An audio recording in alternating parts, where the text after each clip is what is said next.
The Adventure of the Silver Blaze. "I'm afraid, Watson, that I shall have to go," said Holmes as we sat down together to our breakfast one morning. "Go where to?" "To Dartmoor, to the King's Island." I was not surprised. Indeed, my only wonder was that he had not already been mixed up in this extraordinary case, which was the one topic of conversation through the length and breadth of England. For a whole day my companion had rambled about the room with his chin upon his chest and his brows knitted, charging and recharging his pipe with the strongest black tobacco, and absolutely deaf to any of my questions or remarks. Fresh editions of every paper had been sent up by our news agent, only to be glanced over and tossed down into a corner. Yet, silent as he was, I knew perfectly well what it was over which he was brooding. There was but one problem before the public which could challenge his powers of analysis, and that was the singular disappearance of the favourite for the Wessex Cup and the tragic murder of its trainer. When, therefore, he suddenly announced his intention of setting out for the scene of drama, it was only what I had both expected and hoped for. "I should be most happy to go down with you if I should not be in the way," said I. "My dear Watson, you would confer a great favour upon me by coming, and I think that your time will not be misspent, for there are points about this case which promise to make it an absolutely unique one. We have, I think, just time to catch our train to Paddington, and I'll go further into the matter upon our journey. You would oblige me by bringing with you your very excellent field glass." And so it happened that an hour or so later I found myself in the corner of a first-class carriage, flying along en route for Exeter, while Sherlock Holmes, with a sharp, eager face, framed in his ear-flapped travelling cap, dipped rapidly into the bundle of fresh papers which he had procured at Paddington. We had left reading far behind us before he thrust the last of them under the seat and offered me his cigar case. "We are going well," said he, looking out of the window and glancing at his watch. "Our rate at present is 53 and half miles an hour." "I have not observed the quarter-mile posts," said I.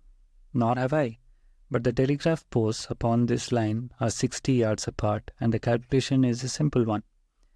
I presume that you have already looked into this matter of the murder of John Straker and the disappearance of the Silver Blaze." "I have seen what the Telegraph and the Chronicle have to say." It is one of those cases where the art of the reasoner should be used rather for the sifting of details than for the acquiring of fresh evidence. The tragedy has been so uncommon, so complete, and of such personal importance to so many people that we were suffering from a plethora of surmise, conjecture, and hypothesis. The difficulty is to detach the framework of the fact, of absolute undeniable fact, from the embellishments of theorists and reporters. Then, having established ourselves upon this sound basis, it is our duty to see what inferences may be drawn, and which are the special turning points upon which the whole mystery turns. On Tuesday evening, I received telegrams both from Colonel Ross and the owner of the horse, and from Inspector Gregory, who is looking after the case, inviting my cooperation. "Tuesday evening," I exclaimed, "and this is Thursday morning. Why did you not go down yesterday?" "Because I made a blunder, my dear Watson, which is, I am afraid, a more common occurrence than anyone would think, who only knew me through your memoirs. The fact is that I could not believe it possible that the most remarkable horse in England could long remain concealed, especially in so sparsely inhabited a space as the north of Dartmoor. From hour to hour yesterday I expected to hear that he had been found, and that his abductor was a murderer of John Straker. When, however, another morning had come, and I found that beyond the arrest of young Fitzroy Simpson nothing had been done, I felt that it was time for me to take action. Yet in some ways, I feel that yesterday has not been wasted." "You have formed a theory then?" "At least I have got a grip of the essential facts of the case. I shall enumerate them to you, for nothing clears up a case so much as stating it to another person, and I can hardly expect your cooperation if I do not show you the position from which we start." I lay back against the cushions, puffing at my cigar, while Holmes, leaning forward with his long, thin forefinger checking off the points upon the palm of his left hand, gave me a sketch of the events which had led to our journey. Silver Blaze, said he, is from the isonomy stock and holds as a brilliant record as his famous ancestors. He is now in his 5th year and has brought in turn each of the prizes of the turf to Colonel Ross, his fortunate owner. Up to the time of the catastrophe, he was first favourite for the Wessex Cup, the betting being 3-1. He has always, however, been a prime favourite with the racing public and has never yet disappointed them, so that even at those odds, enormous sums of money have been laid upon him. It is obvious, therefore, that there were many people who had the strongest interest in preventing Silver Blaze from being there at the fall of the flag next Tuesday. This fact was of course appreciated at King's Island, where the Colonel's training stable is situated. Every precaution was taken to guard the favourite. The trainer, John Straker, is a retired jockey who rode in Colonel Ross's colours before he became too heavy for the weighing chair. He has served the Colonel for 5 years as jockey and for 7 as trainer, and had always shown himself to be zealous and honest servant. Under him were 3 lads, for the establishment was a small one, containing only 4 horses in all. One of these lads sat up each night in the stable, while the others slept in the loft. All 3 bore excellent characters. John Straker, who is a married man, lived in a small villa about 200 yards from the stables. He has no children, keeps 1 maidservant, and is comfortably off. The country round is very lonely, but about half a mile to the north, there is a small cluster of villas which have been built by a Tavistock contractor for the use of invalids and others who may wish to enjoy the pure Dartmoor air. Tavistock itself lies 2 miles to the west, while across the moor, also about 2 miles distant, is the larger training establishment of Mapleton, which belongs to Lord Backwater, and is managed by Silas Brown. In every other direction, the moor is a complete wilderness, inhabited only by a few roaming gypsies. Such was the general situation last Monday night when the catastrophe occurred. On the evening, the horses had been exercised and watered as usual, and the stables were locked up at 9 o'clock. 2 of the lads walked up to the trainer's house, where they had supper in the kitchen, while the third, Ned Hunter, remained on guard. At a few minutes after 9, the maid, Edith Baxter, carried down to the stables his supper, which consisted of a dish of curried mutton and some liquid. She took no other liquid, as there was a water tap in the stables, and it was the rule that the lad on duty should drink nothing else. The maid carried a lantern with her, as it was very dark and the path ran across the open moor. Edith Baxter was within 30 yards of the stable when a man appeared out of the darkness and called to her to stop. As he stepped into the circle of yellow light thrown by the lantern, she saw that he was a person of gentlemanly bearing, dressed in a grey suit of tweed with a cloth cap. He wore gaiters and carried a heavy stick with a knob to it. He was mostly impressed, however, by the extreme pallor of his face and by the nervousness of his manner. His age, she thought, would be rather over 30 than under it. "Can you tell me where I am?" he asked. "I had almost made up my mind to sleep on the moor when I saw the light of your lantern." "You are close to King's Island training stables," she said. "Oh, indeed. What a stroke of luck," he cried. "I understand that a stable boy sleeps there alone every night. Perhaps that is his supper which you are carrying to him. Now I am sure that you would not be too proud to earn the price of a new dress, would you?" He took a piece of white paper folded up out of his waistcoat pocket.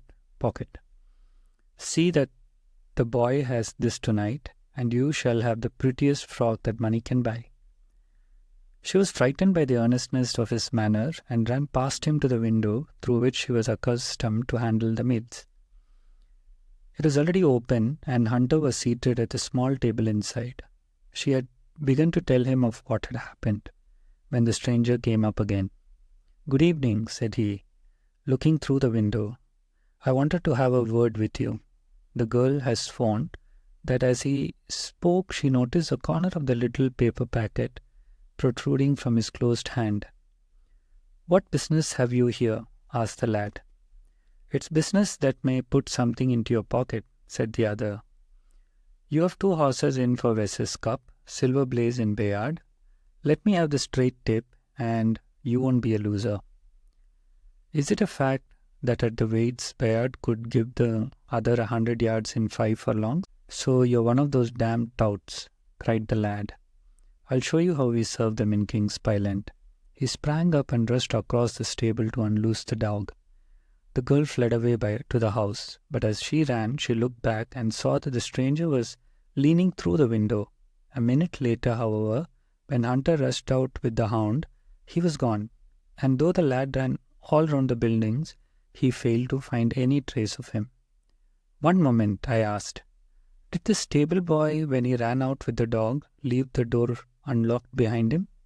"Excellent, Watson, excellent," murmured my companion. The importance of the point struck me so forcibly that I sent a special wire to Dartmoor yesterday to clear the matter up. The boy locked the door before he left it. The window, I may add, was not large enough for a man to get through. Hunter waited until his fellow grooms had returned, when he sent a message up to the trainer and told him what had occurred.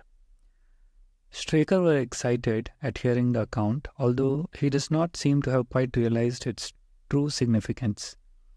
It left him, however, vaguely uneasy, and Mrs. Straker, waking at 1 in the morning, found that he was dressing.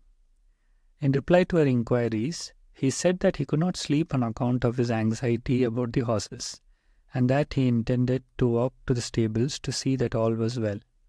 She begged him to remain at home, as she could hear the rain pattering against the windows, but in spite of her entreaties, he pulled on his large mackintosh and left the house. Mrs. Straker awoke at 7 in the morning to find that her husband had not yet returned. She dressed herself hastily, called the maid, and set off for the stables. The door was open. Inside, huddled together upon a chair, Hunter was sunk in a state of absolute stupor. The favourite stall was empty, and there was no sign of his trainer. The 2 lads who slept in the chaff-cutting loft above the harness room were quickly aroused. They had heard nothing during the night, for they were both sound sleepers. Hunter was obviously under influence of some powerful drug, and as no sense could be got out of him, he was left to sleep it off while the 2 lads and the 2 women ran out in search of the absentees. They still had hopes that the trainer had for some reason taken out the horse for an early exercise, but on ascending the knoll near the house, from which all the neighbouring moors were visible, they not only could see no signs of the favourite, but they perceived something which warned them that they were in the presence of a tragedy. About a quarter of a mile from the stables, John Straker's overcoat was flapping from a furze bush. Immediately beyond there was a bowl-shaped depression in the moor, and at the bottom of this was found the dead body of the unfortunate trainer. His head had been shattered by a savage blow from some heavy weapon, and he was wounded in the thigh, where there was a long clean cut, inflicted evidently by some very sharp instrument. It was clear, however, that Straker had defended himself vigorously against his assailants, for in his right hand he held a small knife, which was clotted with blood up to the handle, while in his left he grasped a red and black silk cravat, which was recognized by the maid as having been worn on the preceding evening by the stranger who had visited the stables. Hunter, on recovering from his stupor, was also quite positive as to the ownership of the cravat. He was equally certain that the same stranger had, while standing at the window, drugged his curried mutton, and so deprived the stables of their watchman. As to the missing horse, there were abundant proofs in the mud which lay at the bottom of the fatal hollow that he had been there at the time of the struggle. But from that morning he has disappeared, and although a large reward has been offered, and all the gypsies of Dartmoor are on the alert, no news has come of him. Finally, an analysis has shown that the remains of his supper, left by the stable lad, contain an appreciable quantity of powdered opium, while the people at the house partook of the same dish on the same night without any ill effect. Those are the main facts of the case, stripped of all surmise and stated as baldly as possible. I shall now recapitulate what the police have done in the matter. Inspector Gregory, to whom the case has been committed, is an extremely competent officer. Were he but gifted with imagination, he might rise to great heights in his profession. On his arrival, he simply found and arrested the man upon whom suspicion naturally rested. There was little difficulty in finding him, for he inhabited one of those villas which I have mentioned. His name, it appears, was Fitzroy Simpson. He was a man of excellent birth and education, who had squandered a fortune upon the turf, and who lived now by doing a little quiet and genteel bookmaking in the sporting clubs of London. An examination of his betting book shows that bets to the amount of £5,000 had been registered by him against the favourite. On being arrested, he volunteered the statement that he had come down to Dartmoor in the hope of getting some information about the King's Pyland horses and also about Desborough, the second favourite, which was in charge of Silas Brown at the Mapleton stables. He did not attempt to deny that he had acted as described upon the evening before, but declared that he had no sinister designs and had simply wished to obtain first-hand information. When confronted with his cravat, he turned very pale and was utterly unable to account for its presence in the hand of the murdered man. His wet clothing showed that he had been out in the storm of the night before, and his stick, which was a Penang lawyer, weighted with lead, was just such a weapon as might be repeated blows have inflicted the terrible injuries to which the trainer had succumbed. On the other hand, there was no wound upon his person, while the state of Straker's knife would show that one, at least, of his assailants must bear his mark upon him. There you have it all in a nutshell, Watson, and if you can give me any light, I shall be indefinitely obliged to you. I had listened with great interest to the statement which Holmes, with characteristic clearness, had laid before me. Though most of the facts were familiar to me, I had not sufficiently appreciated their relative importance, nor their connection to each other. Is it not possible, I suggested, that the incised wound upon Straker may have been caused by his own knife in the convulsive struggles through which follow any brain surgery? It is more than possible, it is probable, said Holmes. In that case, one of the main points in favour of the accused disappears. And yet, said I, even now I fail to understand what the theory of the police can be. I am afraid that whatever theory we state has very grave objections to it, returned my companion. The police imagine, and take it, that this Fitzroy Simpson, having drugged the lad and having in some way obtained a duplicate key, opened the stable door and took out the horse with the intention apparently of kidnapping him altogether. His bridle is missing, so that Simpson must have put this on. Then, having left the door open behind him, he was leading the horse away over to the moor when he was either met or overtaken by the trainer. A row naturally ensued. Simpson beat out the trainer's brains with his heavy stick without receiving any injury from the small knife which Straker used in self-defense. And then the thief either led the horse on to some secret hiding place, or else it may have bolted during the struggle and be now wandering out in the moors. That is the case as it appears to the police, and improbable as it is, all other explanations are more improbable still. However, I shall very quickly test the matter when I am once upon the spot, and until then, I really cannot see how we can get much further than our present position. It was evening before we reached the little town of Tavistock, which lies like the boss of a shield in the middle of the huge circle of Dartmoor. Two gentlemen were awaiting us at the station. The one a tall, fair man with lion-like hair and beard, and curiously penetrating light blue eyes. The other, a small, alert person, very neat and draper, in a frock coat and gaiters, with trim little side whiskers and eyeglass.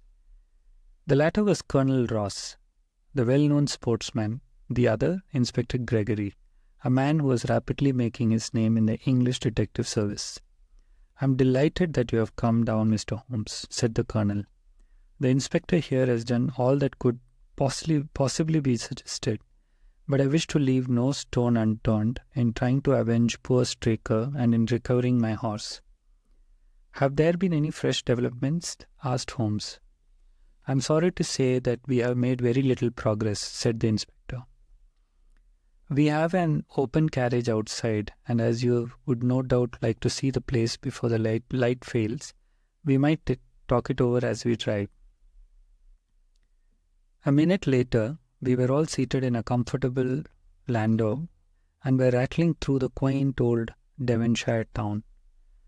Inspector Gregory was full of his case and poured out a stream of remarks, while Holmes threw in an occasional question or interjection. Colonel Ross leaned back with his arms folded and his hat tilted over his eyes.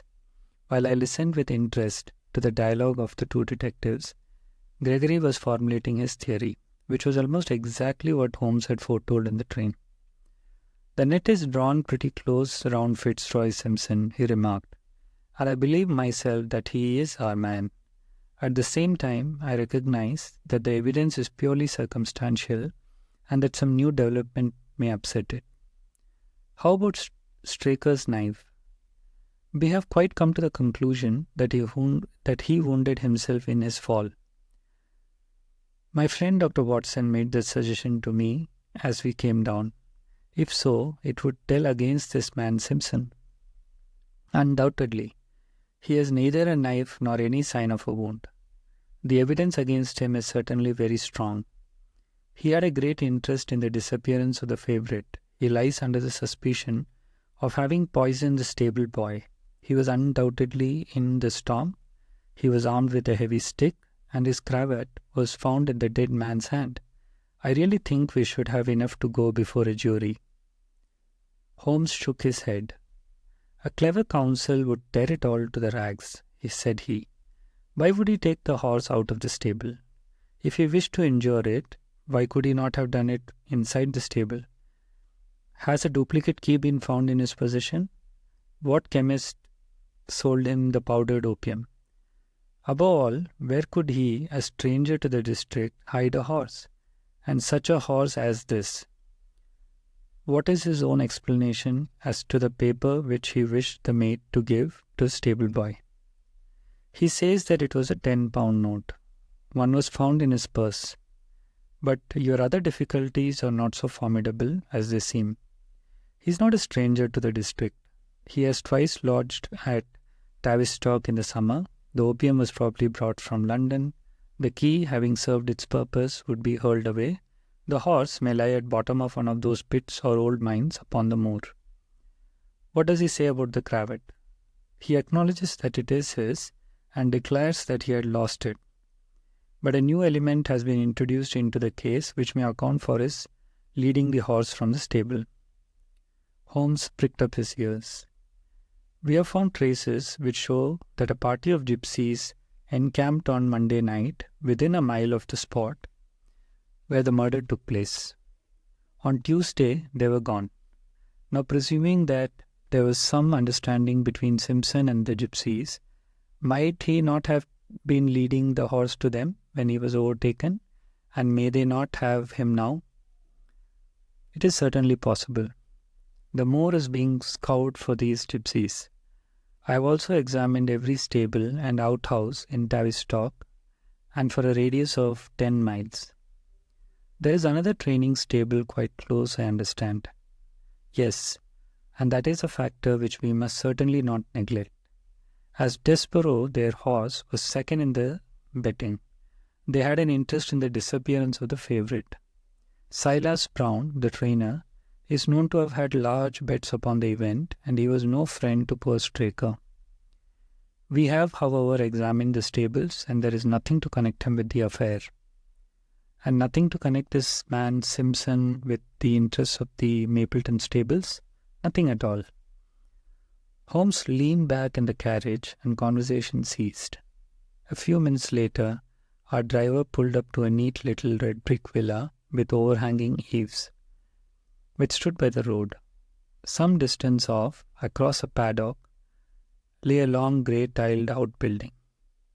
In every other direction, the low curves of the moor, bronze-coloured from the fading ferns, stretched away to the skyline, broken only by the steeples of Tavistock, and by a cluster of houses away to the westward, which marked the Mapleton stables. We all sprang out with the exception of Holmes, who continued to lean back with his eyes fixed upon the sky in front of him, entirely absorbed in his own thoughts. It was only when I touched his arm that he roused himself with a violent start and stepped out of the carriage. "Excuse me," said he, turning to Colonel Ross, who had looked at him in some surprise. "I was daydreaming." There was a gleam in his eyes and a suppressed excitement in his manner which convinced me, used as I was to his ways, that his hand was upon a clue, though I could not imagine where he had found it. "Perhaps you would prefer at once to go to the scene of the crime, Mr. Holmes," said Gregory. "I think that I should prefer to stay here a little and go into one or two questions of detail. Straker was brought back here, I presume?"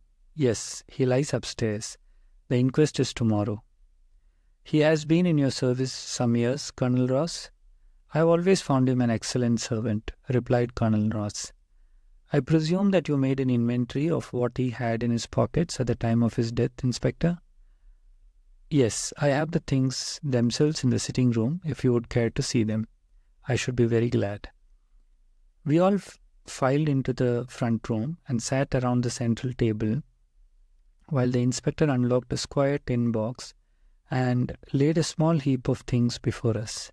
There was a box of Vestas, 2 inches of tallow candle, an ADP briar root pipe, a pouch of sealskin with half an ounce of long cut Cavendish, a silver watch with a gold chain, 5 sovereigns in gold, an aluminium pencil case, a few papers, and an ivory-handled knife with a very delicate inflexible blade marked Weiss and Company, London.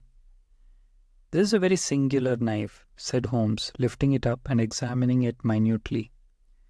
"I presume, as I see bloodstains upon it, that this is the one which was used in the dead man's grasp. Watson, this knife is surely in your line." "It is what we call a cataract knife," said I. "I thought so. A very delicate blade, devised for very delicate work. A strange thing for a man to carry with him upon a rough expedition, especially as it would not shut in his pocket.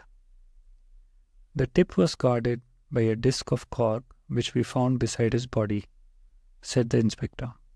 "His wife tells us that the knife had lain for some days upon the dressing table and that he had picked it up as he left the room. It was a poor weapon, but perhaps the best that he could lay his hands on at the moment." "Very possibly. How about these papers?" 3 of them are receipted hay dealer's account. One of them is a letter of instructions from Colonel Ross. This other is a milliner's account for £37.15, mirrored by Madame Lejourier of Bond Street to William Derbyshire. Mrs. Straker tells us that Derbyshire was a friend of her husband's, and that occasionally his letters were addressed here. Madame Derbyshire had somewhat expensive tastes, remarked Holmes, glancing down the account.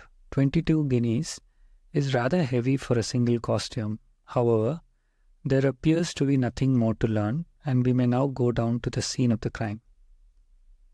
As we emerged from the sitting room, a woman who had been waiting in the passage took a step forward and laid her hand upon the inspector's sleeve.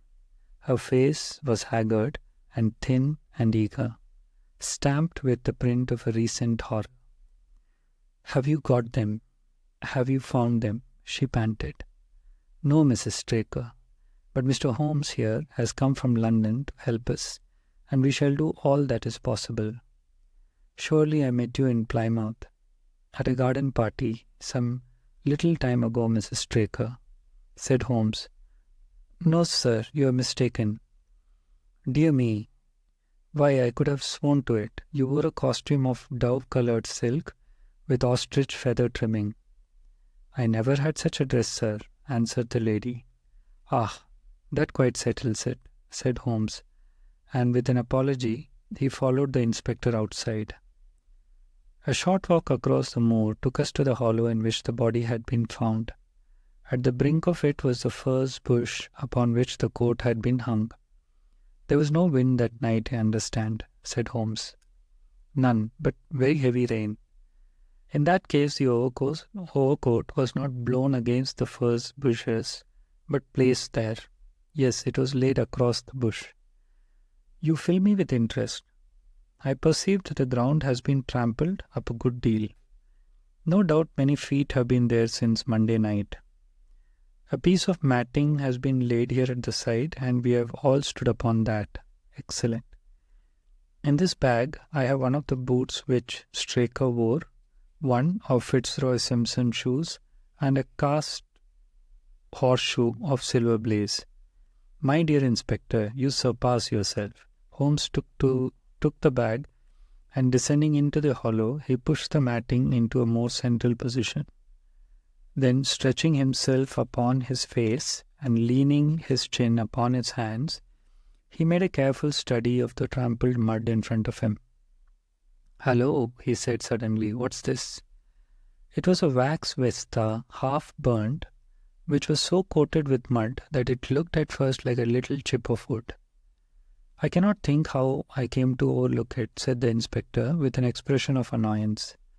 It was invisible, buried in the mud. I only saw it because I was looking for it. What? You expected to find it? I thought it not unlikely. He took the boots from the bag and compared the impressions of each of them with marks upon the ground. Then he clambered up to the rim of the hollow and crawled about among the ferns and bushes. I'm afraid that there are no more tracks, said the inspector. I have examined the ground very carefully for 100 yards in each direction. Indeed, said Holmes, rising. I should not have the impertinence to do it again after what you say.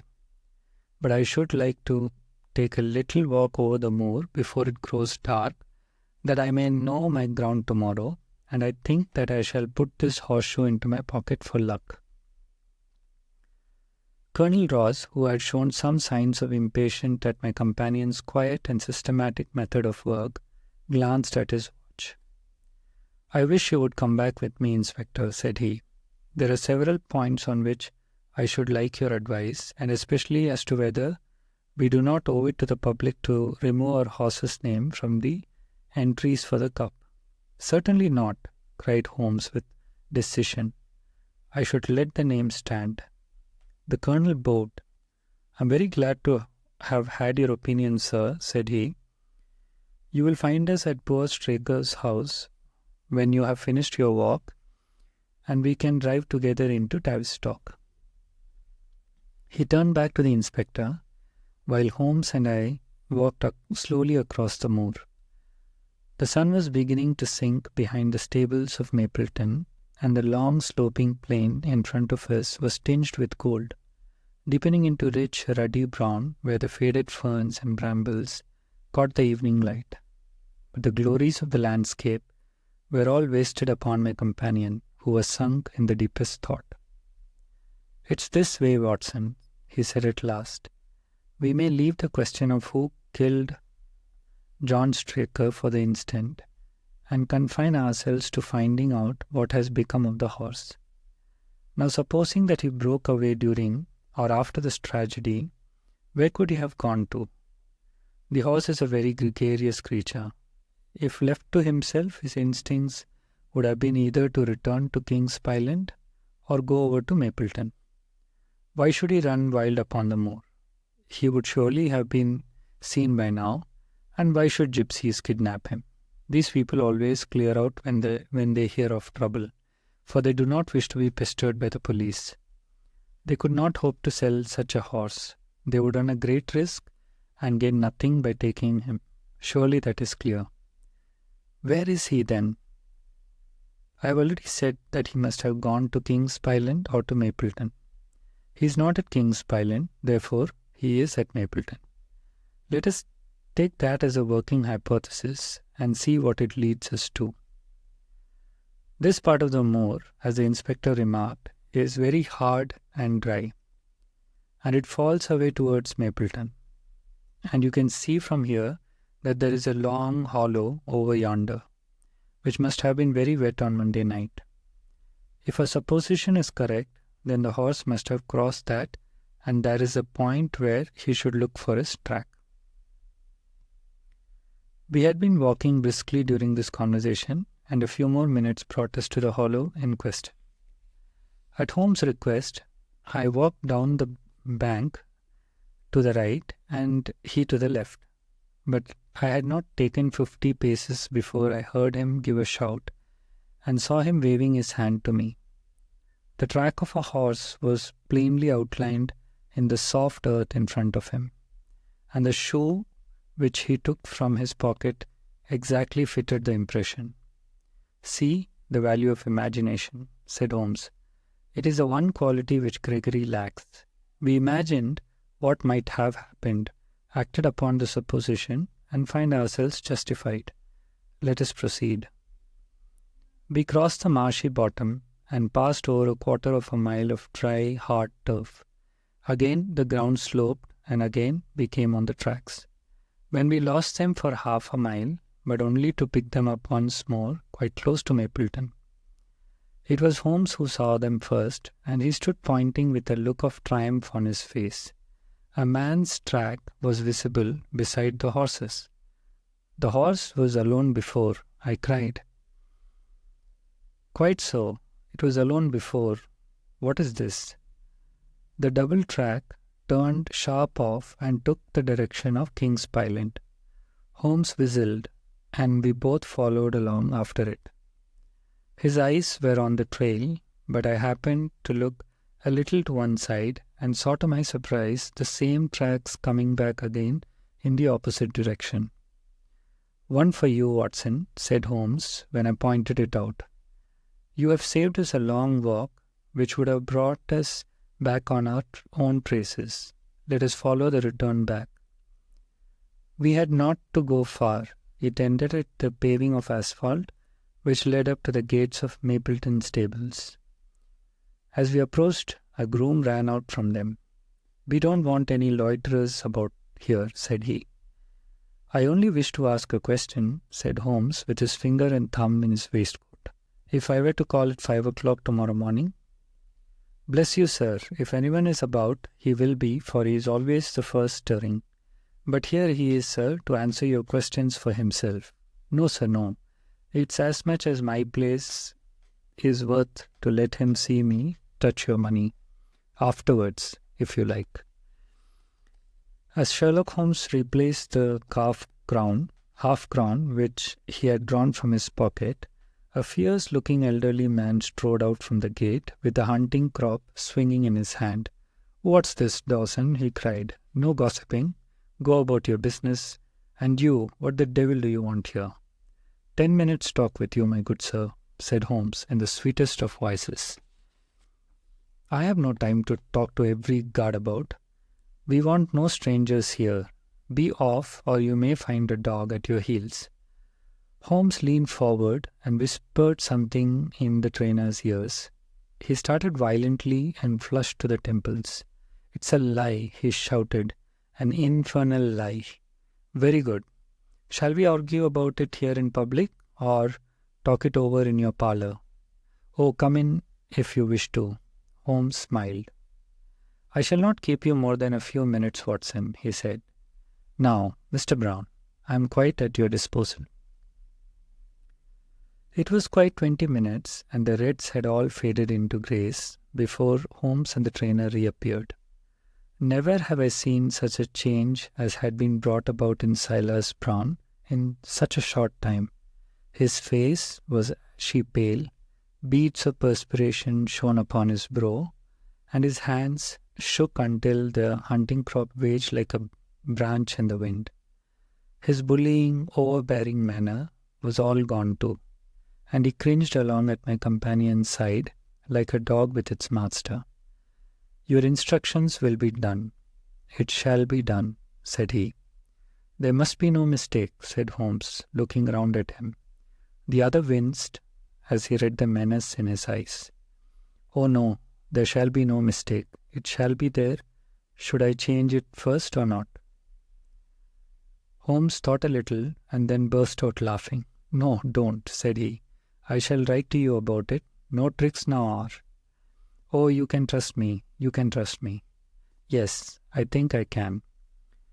"Well, you shall hear from me tomorrow." He turned upon his heel, disregarding the trembling hand which the other held out to him, and we set off for King's Pyland.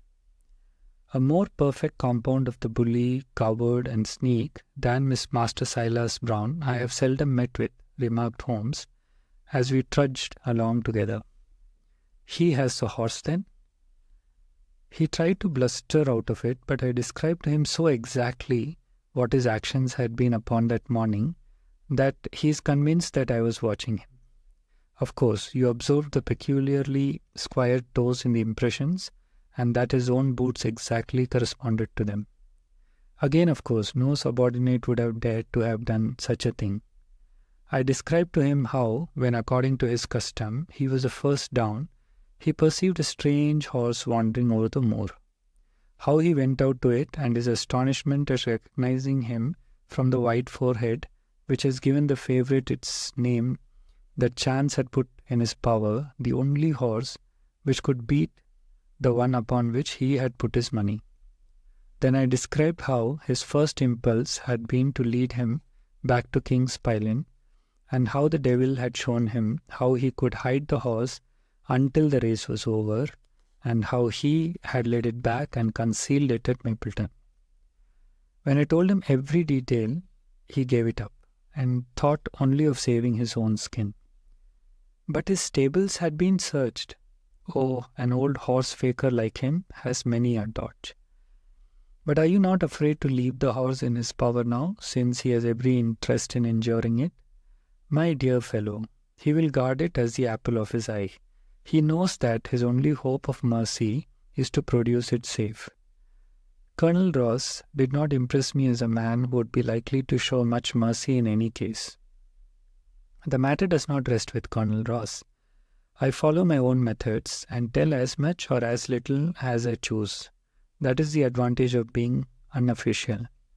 I don't know whether you observed it, Watson, but the Colonel's manner has been just a trifle cavalier to me. I am inclined now to have a little amusement at his expense. Say nothing to him about the horse, okay? Certainly not, without your permission. And of course, this is all quite a minor point compared to the question of who killed John Straker. And you will devote yourself to that? On the contrary, we both go back to London by the night train. I was thunderstruck by my friend's words. We had only been a few hours in Devonshire, and that he should give up an investigation which he had begun so brilliantly was quite incomprehensible to me. Not a word more could I draw from him until we were back at the trainer's house. The colonel and the inspector were awaiting us in the parlour. "My friend and I returned to town by the midnight express," said Holmes. "We have had a charming little breath of your beautiful Dartmoor air, Colonel." The inspector opened his eyes, and the colonel's lip curled into a sneer. "So you despair of arresting the murderer of poor Straker?" said he. Holmes shrugged his shoulders. "There are certainly grave difficulties in the way," said he. "I have every hope, however, that your horse will start up on Tuesday, and I beg that you will have your jockey in readiness. Might I ask for a photograph of Mr. John Straker?" The inspector took one from an envelope in his pocket and handed it to him. "My dear Gregory, you anticipate all my wants. If I might ask you to wait here for an instant, I have a question which I should like to put to the maid."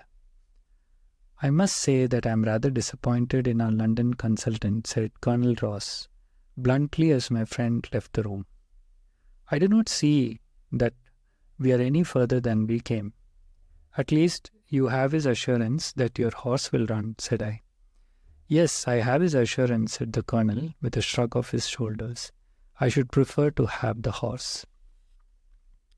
I was about to make some reply in defense of my friend when he entered the room again. "Now, gentlemen," said he, "I am quite ready for Tavistock." As we stepped into the carriage, one of the stable lads held the door open for us. A sudden idea seemed to occur to Holmes, for he leaned forward and touched the lad upon the sleeve. "You have a few sheep in the paddock," he said. "Who attends to them?" "I do, sir." "Have you noticed anything amiss with them of late?" "Well, sir, not of much account, but 3 of them have gone lame, sir." I could see that Holmes was extremely pleased, for he chuckled and rubbed his hands together. "A long shot, Watson, a very long shot," said he, pinching my arm. "Gregory, let me recommend to your attention this singular epidemic among the sheep. Drive on, coachman." Colonel Ross still wore an expression which showed the poor opinion which he had formed of my companion's ability, but I saw by the inspector's face that his attention had been keenly aroused. "You consider that to be important?" he asked. "Exceedingly so." "Is there any other point to which you would wish to draw my attention?" "To the curious incident of the dog in the night time." "The dog did nothing in the night time." "That was the curious incident," remarked Sherlock Holmes.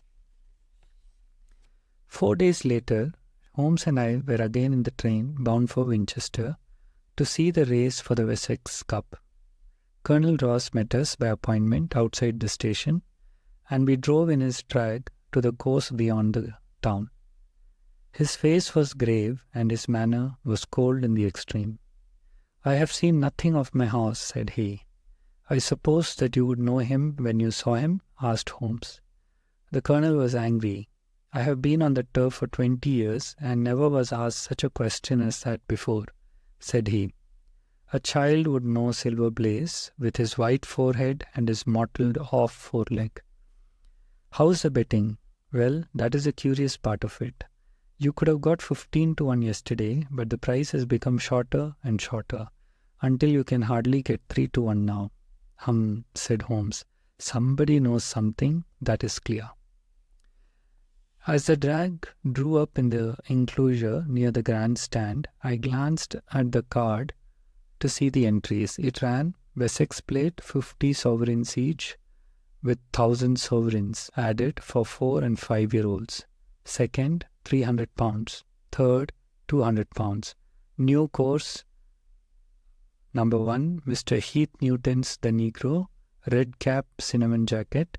Colonel Wadlow's Pugilist, pink cap, blue and black jacket.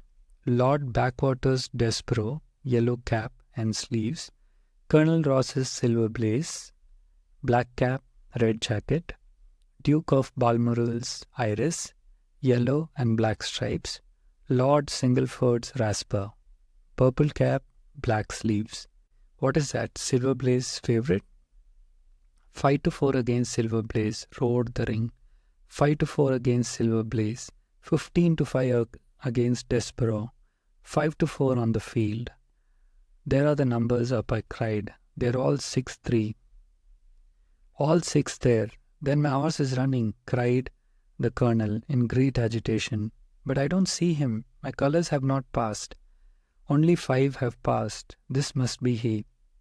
As I spoke, a powerful bay horse swept out from the weighing enclosure and cantered past us, bearing on its back the well-known black and red of the colonel. "That's not my horse," cried the owner. "That beast has not a white hair upon its body." "What is this that you have done, Mr. Holmes?" Well, let us see how he gets on," said my friend imperturbably. For a few minutes he gazed through my field glass. "Capital, an excellent start," he cried suddenly. "There they are, coming round the curve." From our drag we had a superb view as they came up the straight. The 6 horses were so close together that a carpet could have covered them, but halfway up the yellow of the Mapleton stable showed to the front. Before they reached us, however, Despero's bolt was shot, and the Colonel's horse, coming away with a rush, passed the post a good 6 lengths before its rival, the Duke of Balmoral Cyrus, making a bad third. "It's my race anyhow," gasped the Colonel, passing his hand over his eyes. "I confess that I can make neither head nor tail of it." "Don't you think that you have kept up your mystery long enough, Mr. Holmes?" "Certainly, Colonel. You shall know everything. Let us all go round and have a look at the horse together.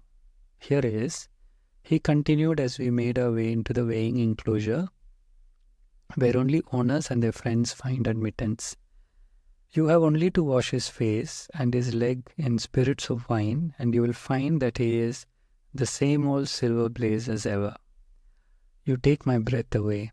I found him in the hands of a faker, and took the liberty of running him just as he was sent over.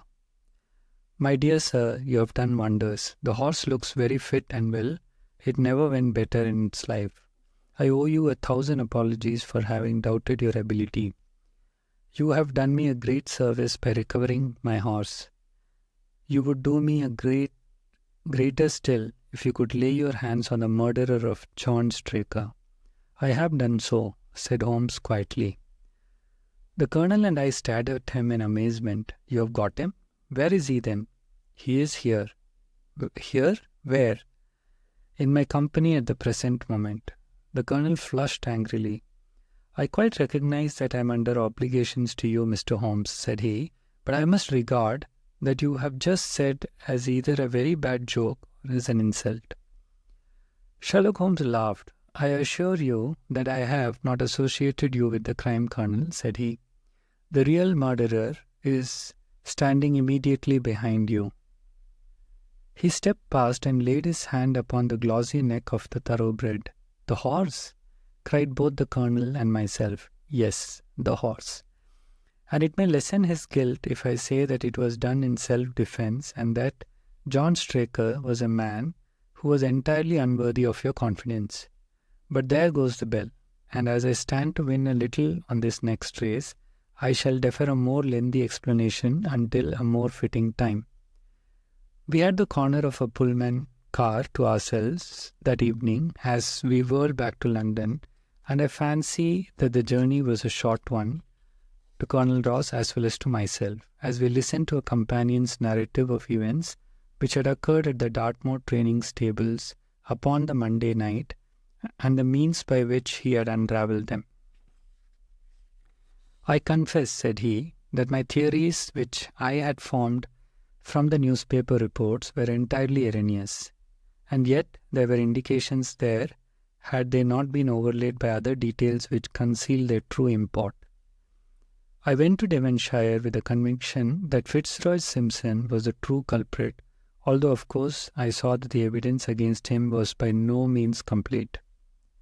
It was while I was in the carriage, just as we reached the trainer's house, that the immense significance of the curried mutton occurred to me.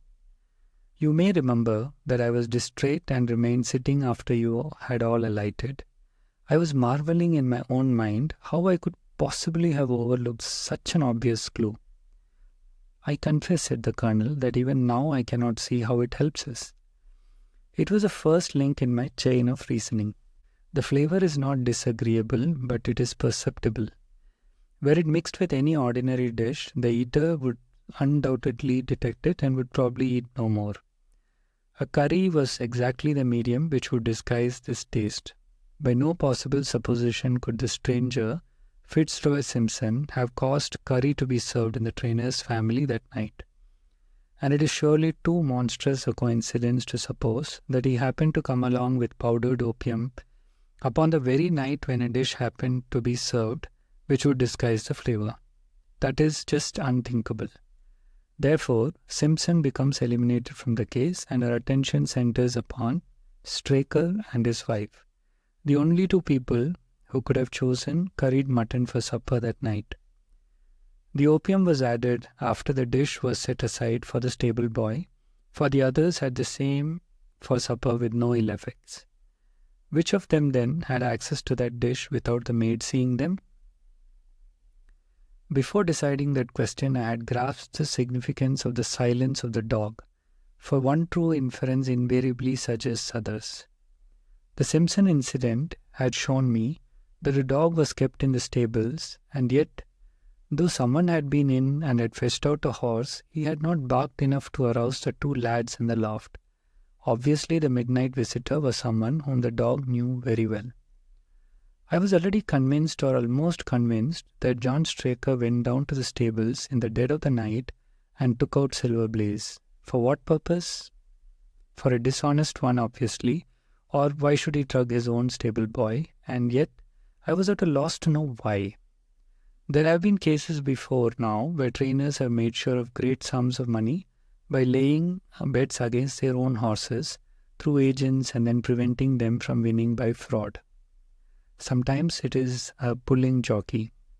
Sometimes it is some surer and subtler means. But what was it here? I hoped that the contents of his pockets might help me to form a conclusion. And they did so. You cannot have forgotten the singular knife which was found in the dead man's hand, a knife which certainly no sane man would choose for a weapon. It was, as Dr. Watson told us, a form of knife which is used for most delicate operations known in surgery, and it was to be used for a delicate operation that night. You must know, with your wide experience of turf matters, Colonel Ross, that it is possible to make a slight nick upon the tendons of a horse's ham, and to do it subcutaneously so as to leave absolutely no trace. A horse so treated will develop a slight lameness which would be put down to a strain in exercise or a touch of rheumatism, but never to foul play. Villain, scoundrel, cried the colonel. We have here the explanation of why John Straker wished to take the horse out onto the moor. So spirited a creature would have certainly roused the soundest of sleepers when it felt the prick of the knife. It was absolutely necessary to do it in the open air. I have been blind, cried the colonel. Of course, that was why he needed the candle and struck the match. Undoubtedly. But in examining his belongings, I was fortunate enough to discover not only the method of the crime, but even its motives. As a man of the world, Colonel, you know that men do not carry other people's bills about in their pockets. We have most of us quite enough to settle on our own. I at once concluded the Straker was leading a double life and keeping a second establishment. The nature of the bill showed that there was a lady in the case and one who had expensive tastes. Liberal as you are with your servants, one hardly expects that they can buy 20-guinea walking dresses for their women.